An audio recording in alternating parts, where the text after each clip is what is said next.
Good morning and welcome to another 30 Minutes with Jan, all the way from Welcome Bay in Tauranga. We have a lovely sunny morning this morning. If I look outside my windows, it's blue skies. We had some rain yesterday, but today is looking wonderful. Myself, I'm an insurance agent, or I sell insurance and help people with insurance stuff like disability, life cover, wills, and so forth. But this morning is not all about me, it's all about Tamarin. Good morning, Tamarin. How are you this morning? Morning, Jan. I'm fantastic. We've also got some nice blue skies here in Auckland this morning, but depending where you're on the coast, it can change.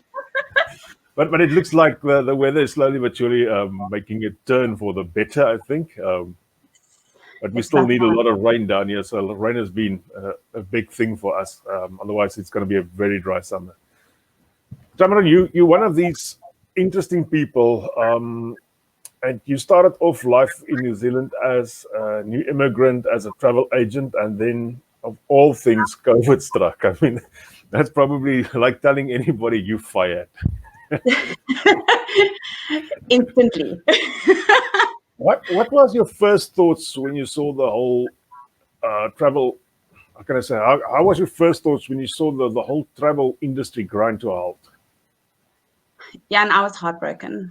I've been in travel for 18 years, and it's a culture. Travel is a culture. You know, the people. It's a family. It's probably one of the most exciting industries in the world. And to see that come to a stop was just. It felt like everything had been taken away from me. Yeah. Overnight. Like losing a loved one, eh? Yeah. Yeah, because you've got your clients and you've got everybody that you just can't help. And being a trusted advisor for many years, I mean, now suddenly you're sitting facing the dilemma that you don't have a job left to go to, basically. Although you do still have the job, don't get us wrong, we've been working hard. Now, I fully agree behind the scenes, but I mean, you guys couldn't have made money because, I mean, stuff went flying. You probably were only trying to get people their money back from the tickets they bought and so on. Majority of agents were probably working in a deficit because, yes, we weren't earning an income. Most of us are on commission only, especially those of us who work for ourselves. And yes, so some clients were saying, you know what, you still did the work for us, you still did the service, please don't refund us that part. But there were some people that said, no, I didn't get to go on my trip, I want it back. And in that case, you were still paying the bank fees, you were still paying for the systems that you work on. So it's been a rough ride for everybody in the travel industry. But your ride has been even worse. I mean, you broke your femur just before lockdown. I did. What a time. So at least while I was in lockdown, my family had to cater for me and carry things around for me and feed me. Okay. So yes, now I've had a year from. That's definitely one for the books. One for the books. Yeah. But luckily, I still have my clients from my couch. But one thing you didn't do, you didn't roll over and play dead. You decided to become an estate agent. I did, yes. I've never been one to just take a knock and stay lying. Why an estate agent of all things?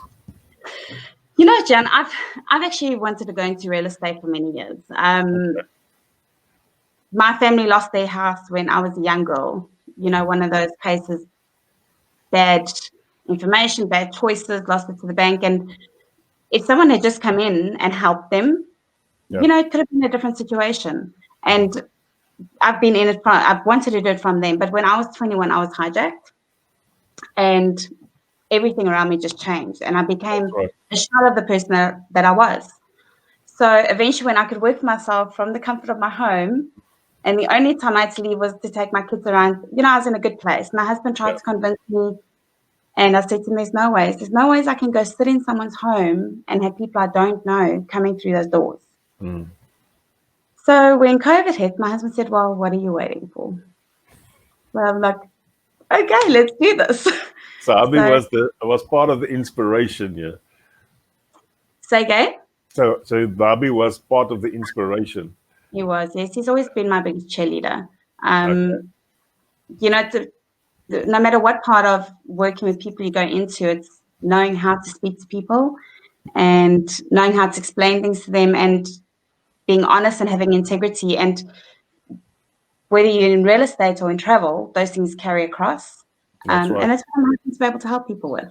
Yeah, and I think if you are if you go with the same ethics that you did as a travel agent into real estate, you will make a big success, because I mean you had a very good name out there. So I believe that the way forward for you is paved in gold, as they would say. But what a lot of South Africans don't understand is there's not enough houses in New Zealand to sell these days.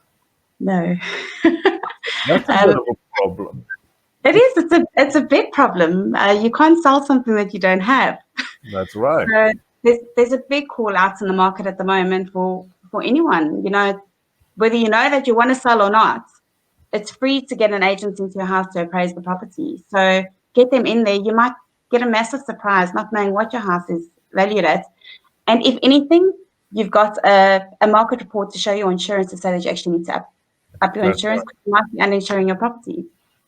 That's another big problem, eh? You're part of the Barfoot Thompson group.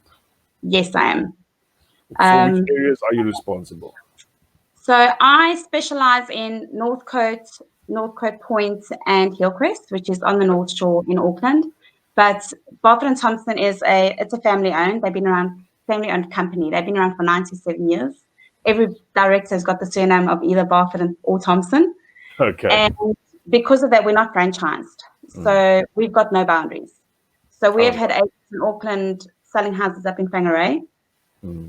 And not so long ago, we had someone sell a house down in Wellington. Okay. But most of us don't want to drive 8 hours to go and appraise a house and put the house on the market. So we're part of the New Zealand Realtors Network in New Zealand.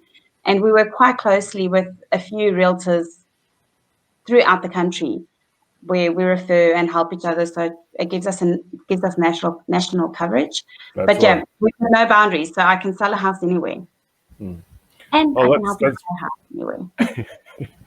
And the other nice fact is that you are a South African, and I mean, we South Africans, we love to help other South Africans, especially in the New Zealand market. The market is weird, eh? Yeah, and it's like it's like this, and no 2 days are the same. We'll go to auction today, and 23 out of 26 properties will sell, and tomorrow you go to auction and 2 sell. That's right. So every day depends on the market, and the buyers decide what the prices are valued. I don't know. I know down in Tauranga, a lot of properties I think sell by negotiation or with a price. Yeah, it looks like the auctions has had the time down this side, but I don't know with scarcity of houses, even down here, because everywhere there's a massive scarcity of houses. I work with quite a few agents that I speak to on a regular basis, and they all have got the same problem. They don't have stock. Yeah. So I don't know if but it's a problem all the same. It's not a bad problem, but yeah, it's a big problem actually, because I mean, if you can't have anything to sell, you're not making money at the end of the day. So, so if there's anybody out there in those areas of Tamarin, and you want to find out what your house is worth, I would say go for it and go and find out. And she must have a buyer somewhere in the books. It's easy as that. So, how big or how difficult is it to become an estate agent in New Zealand?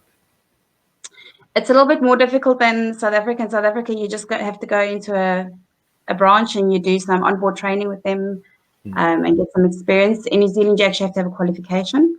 Okay. So I did mine through an online company because it was during COVID. So it was 6 weeks of quite intense assessments and trainings and so on, and right at the end of it you actually do a role play with an existing real estate agent who decides if you're good enough to become an agent or not. And they can pass you just because you forget to disclose something in a contract while you're busy talking to them, or if they don't feel that you're going to engage well enough. That's right. And once you've done that, you've got to apply for your license from the real estate authority. Okay. And was that an easy process, or how long did that take? That took about 2 weeks. So you get your qualification, your results, you need to send. And when I say results, like with the company I used, I had to get 100% for everything. There's Okay. no leeway there. So No, you send qualifications through, and it takes about 3 weeks because they also do a police check on you in New Zealand all right. before they issue you with the certificate. Let's put that out there. If there's anybody that wants to ask Tamarin or me some questions, except immigration questions, we're not immigration advisors and we're not qualified to answer that, but ask us about houses or loans or mortgages or anything like that.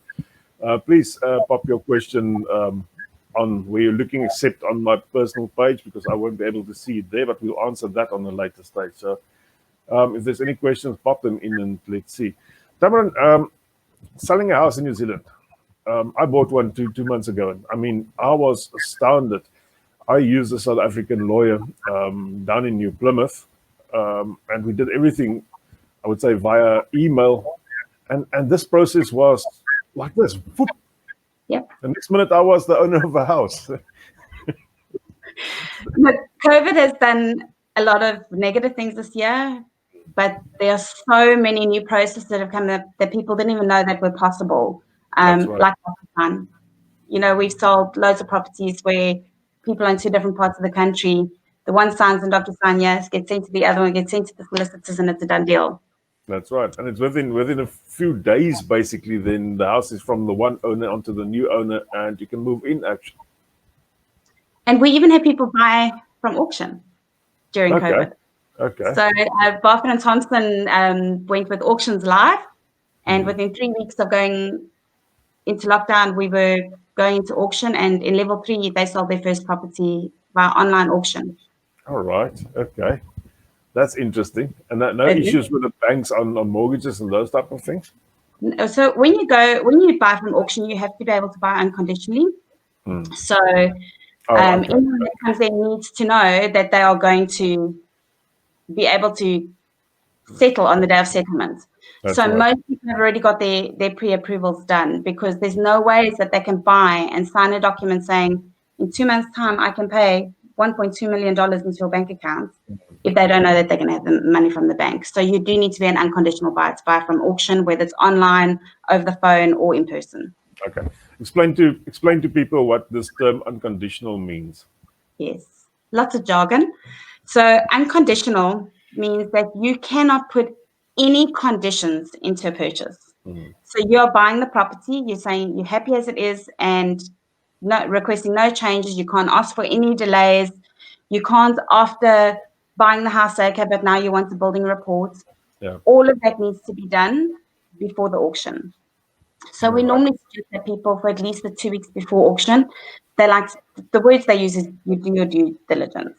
That's right. You need to get any building reports that you want to, get any inspections done that you want to. You get your finance approved. You make sure that you've got your 10% deposit to put down on the day. You make sure that when you walk into that auction room, that when you sign that document, there's nothing else. Because once you sign that document, the house is yours. And it's within a few days you can actually move in. Yeah, depending on the current owner and the settlement dates. And those terms are even negotiable. What is oordragkoste? What's the English word for that? Oordragkoste. Oordragkoste. That's a cost. That's a cost you pay in South Africa when you buy a house. You pay that to the government. That's about 4 or 5% of the value of the house. Transfer fees. Transfer fees. You don't have transfer fees down here. It is quite nice. So. It is quite nice. There's you also don't have to do like an electricity. You always had to get an electrician come in. That's right. And give you an electrical certificate. You don't need to do that here either. But we always recommend a building report, because the properties here are built differently, and what looks normal to the South African eye, we had plaster brick homes. If you looked at a plaster brick home, you kind of knew it was sturdy. Yeah, you see plaster ringing, bells need to be ringing in your head, and you ask for a building report. Plaster is no good in New Zealand, that I've found out. So unless it's over brick. It is, and I see the agent, at least they're quick to disclose the plaster or the fact that they haven't any idea what's below the plaster. Or sometimes I walked into a house when we were house hunting, and she went on about the plaster and the fact that she didn't have the faintest idea what's behind the plaster. And that had my ears standing. I said, "Whoa, something." Yeah. Look, something's yeah, not we are working here. legally obligated to disclose that. That's right. So when you're buying through a real estate agent, there's certain things that we have to disclose. And if there is a problem with the house and the person is selling asks us not to disclose it, we are not allowed to continue dealing with them. Okay. What So- happens if there's a problem with the house, but I, as the homeowner, don't really want to tell you about it and you don't know? What then? What resource do I have afterwards if I've bought this house and now I see, wow, it's leaking down here? If you can prove that the owner knew about it, then you take them to the real estate authority. And then there are different tribunals, and so it gets handled in different levels. So there's the complaints commission, there's the real estate authority, there's the tribunal, and depending what the complaint is, and one can override the other one. Okay. And then if you use an agent, often they are in the middle of it and they can actually be fined or lose their license or get suspended. So there's quite a lot on the agents, and so most agents are also not willing to cover something up because at the end of the day, it's their career that's on the line. Yeah. I've got a question here, and probably the last question I ever thought anybody would ask. It's the asker. When buyers sell, where are they relocating to? So currently, a lot of people are moving up north. Our Whangarei, Kerikeri offices are quite busy with people going that way. And there's a lot of people moving south as well. So it is within New Zealand. There's been a couple, people that are being offered jobs in other places, or even people are returning to their home countries. Okay. But no, people are just moving within New Zealand, maybe from one east coast to the west coast, or and then lots of landlords are selling because of the new strict tenancy rules that are coming in. I saw some figures the other day about overseas people that own houses in New Zealand. It also looks like they are selling a lot of that stock as well. They are, yes. So that's a good thing. They're not net buyers currently, they're net sellers. Yes, they are. So there's actually quite a bit of that happening where people are sitting in Australia or other parts and they sell. And that's where the whole electronic documentation comes in handy to help them to do that. And that's because, again, a lot of those is to do with the healthy homes rulings that are coming in next year with the tenancies. And it's becoming expensive and difficult for landlords to have rental properties because they can't just be, upping their rent. And because they can only increase their rent now, I think it's once a year, whereas previously they could do it whenever they wanted to. That's right. And they're only allowed to increase it with a very small amount. I think 3% or something like that. It's not. I'm not in the property management side, so I don't know. I fully understand that. Yeah. I just found that quite interesting. It's quite regulated, that side of things as well. So what about the South African that needs a house to rent? Have you guys got somebody at the office that can do that? So yes, we've got a property management team in almost every branch. We are actually extending down to Tauranga soon. Okay. And so the rentals is different here. So you can't phone a property management company and say, I'm looking for this and this and this. Can you help me find a house? So what they will do is they'll tell you, this is what we've got on our books. This is when the viewings are. But otherwise, you're going to trade me. That's probably the best, huh?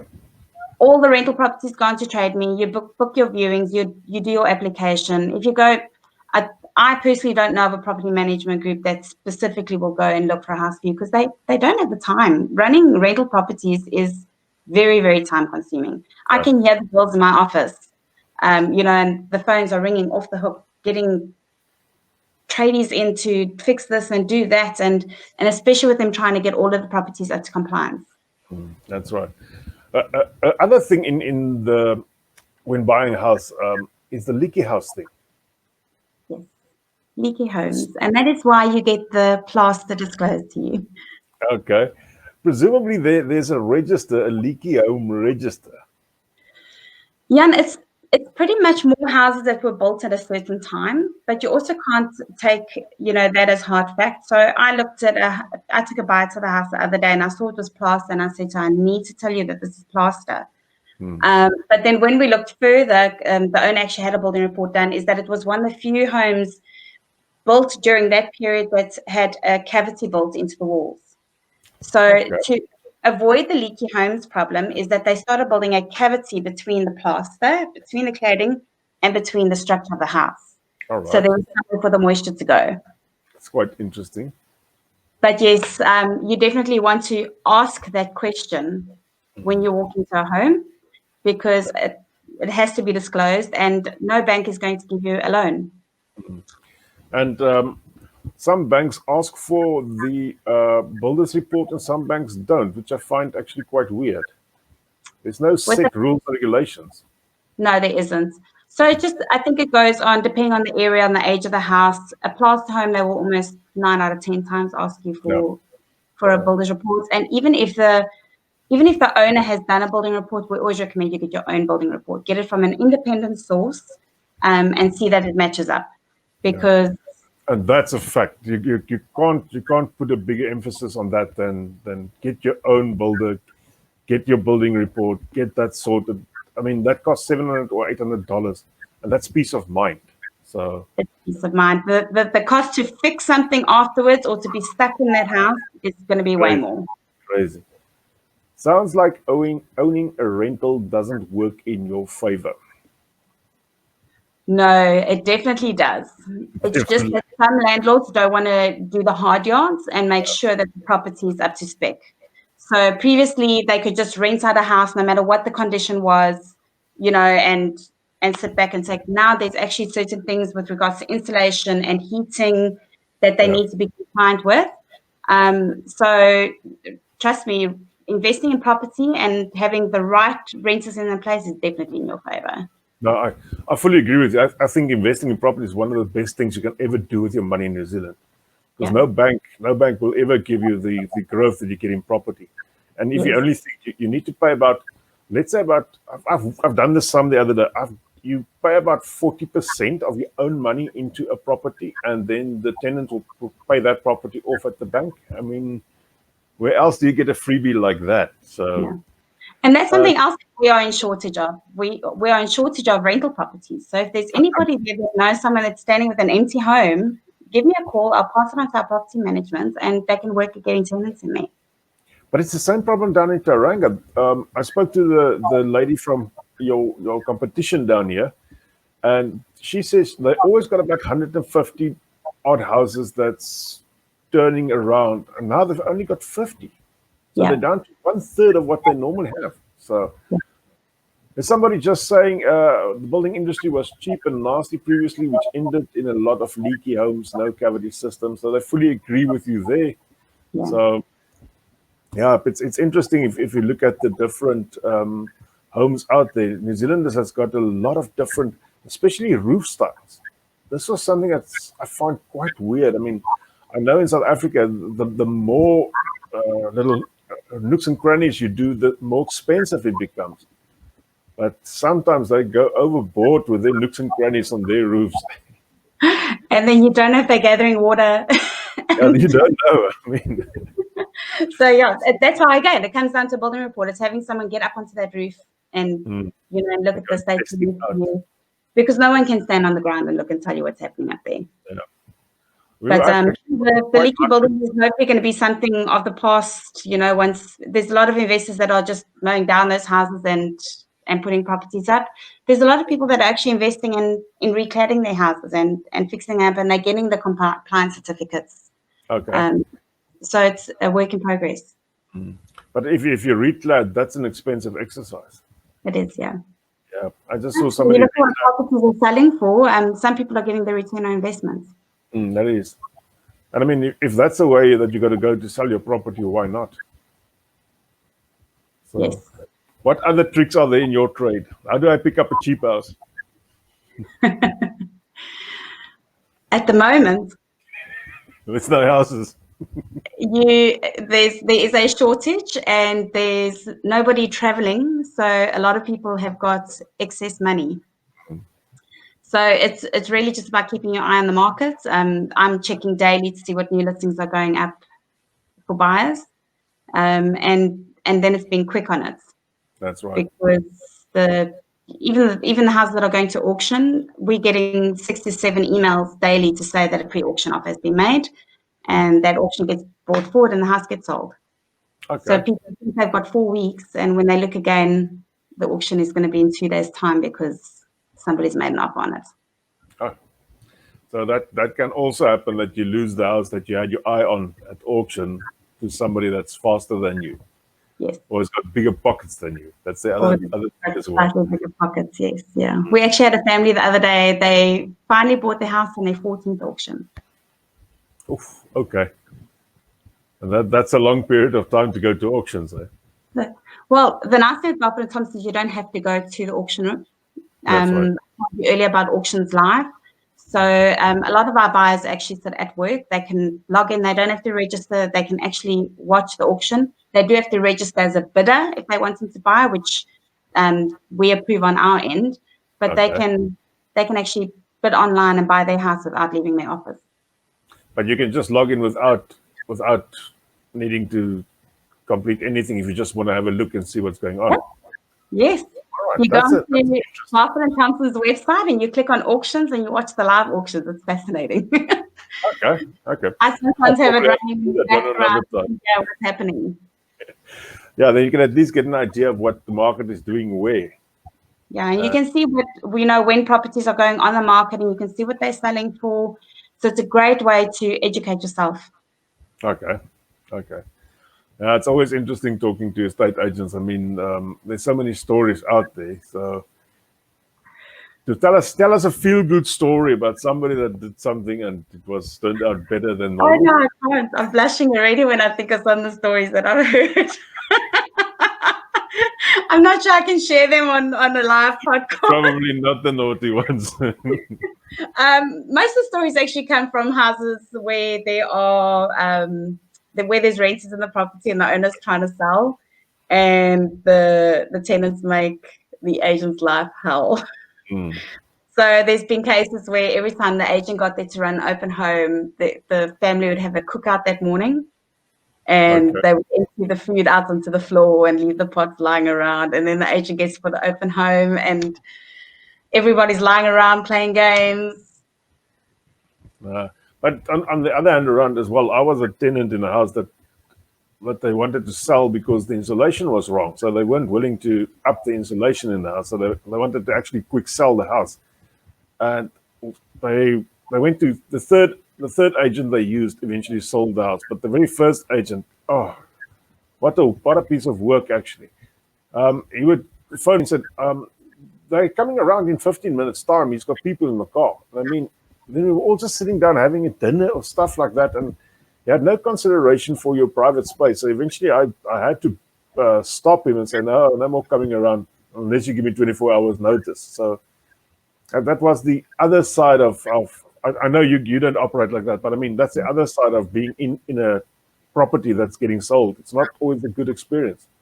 No, so what we do, especially when there's renters in or if the owners are occupying, is that we ask for an agreement with viewing times, what works for everybody.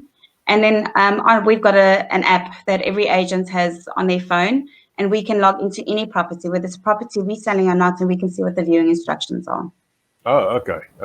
And everybody has to stick to those viewing instructions. And if they want to veer off them, they actually need to speak to the person selling before they can do that. So no one's just going to phone you up 15 minutes and say, okay, we're coming in, put your dinner away.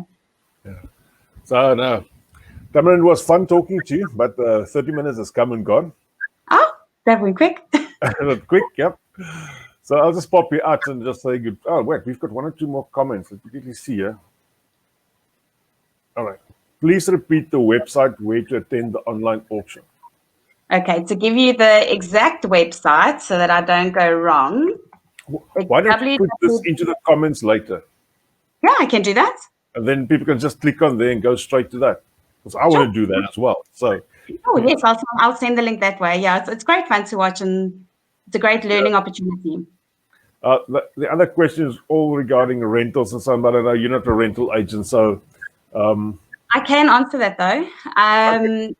So, yes, it is difficult to get pets into rentals here, and it's not always the fact that the vendor doesn't want them. Yes, they do find that pets don't always add to the value of their property because they mess in the house and there's odors and so on. But on some properties, there's actually a caveat on the actual title of the property. Yeah. That when the house was sold, it was said that no pets were ever allowed on the property. And if that vendor had to allow those renters to bring a pet onto the property, they could be sued by the neighbors. That's a quick question on that. If I buy a property like that and I want to bring pets in, how difficult is that to change all of that around? It's a process, but it can be done. So caveats can be, adjusted and removed with the right discussions and so on. It can be done. But if there is a specific, ruling on your title of your property saying no pets are allowed, even if you own the property, you can't do it. And that's why a good estate agent and a good lawyer is very important, because it's these fine print things that you don't see. Yes. And it's important that you know about them. So, yeah. Tamarin, thank you very much. Any final last wise words to people that want to buy a property?